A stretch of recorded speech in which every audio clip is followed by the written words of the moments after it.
हमारी अब तक की जानकारी कहती है कि बैक्टीरिया के पास ऐसा कोई भी अंग नहीं जो इन प्रकाश संकेतों को जान पाए।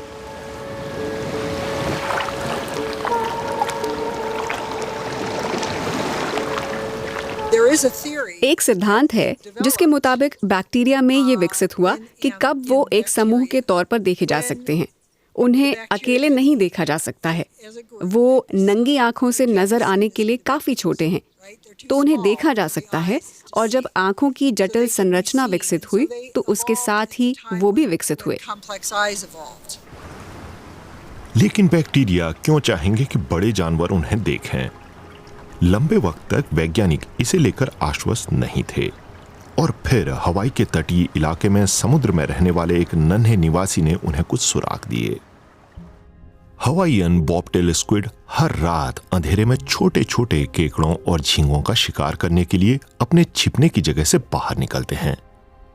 चांद और सितारों की रोशनी में कहीं वो खुद किसी का शिकार न बन जाएं, इसके लिए वो बड़ी अनोखी तरकीब अपनाते हैं।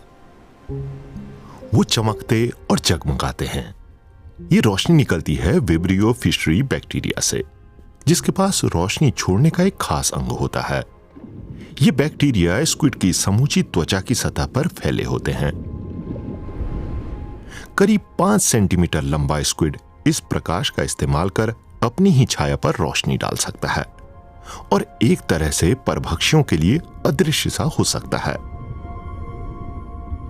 इसके कारण उन्हें खोजना शोधकर्ताओं के लिए भी मुश्किल होता है, लेकिन नामुमकिन नहीं।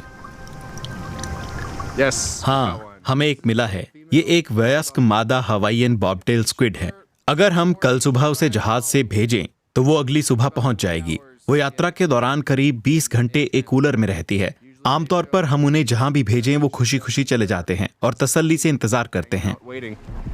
पहले हुए शोधों से इस टीम को स्क्विड और बैक्टीरिया की सहजीविता के बारे में कई अहम जानकारियां मिल चुकी हैं। बायोल्यूमिनिसेंस कही जाने वाली इस चमक का संबंध संवाद कायम करने से है।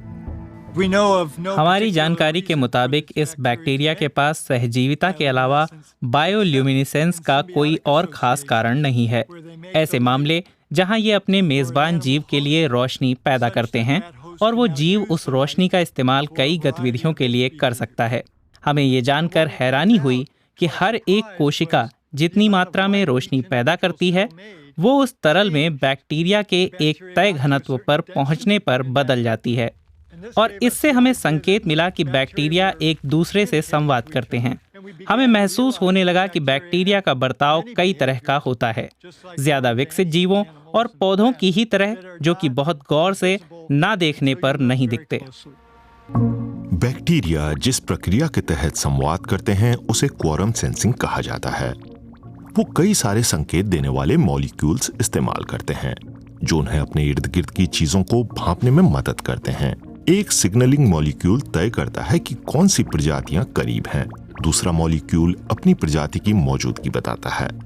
अगर ये मौजूदगी पर्याप्त हुई तो सभी बैक्टीरिया एक साथ अपनी रोशनी का स्विच ऑन कर देते हैं। स्क्विड भी संवाद तंत्र का हिस्सा लगते हैं। पानी के हर घन सेंटीमीटर में 10 लाख बैक्टीरिया होते हैं। 10 लाख बैक्टीरिया, और उनमें केवल 100 ही विब्रियो फिशरी बैक्टीरिया होते हैं। तो जो चीजें होती हैं उनमें एक ये भी है कि जब अंडों से बच्चे निकलते हैं तो 3 घंटे के भीतर ही वो समुद्र के पानी में अपना सही सहजीवी खोजने में सक्षम हो जाते हैं। वो अपना सहजीवी पहचानने में समर्थ होते हैं। ये असाधारण क्षमता दिखाती है कि मेजबान जीव और बैक्टीरिया का आपसी संवाद वैज्ञानिकों की पूर्व मान्यताओं से कहीं ज्यादा गहरा है।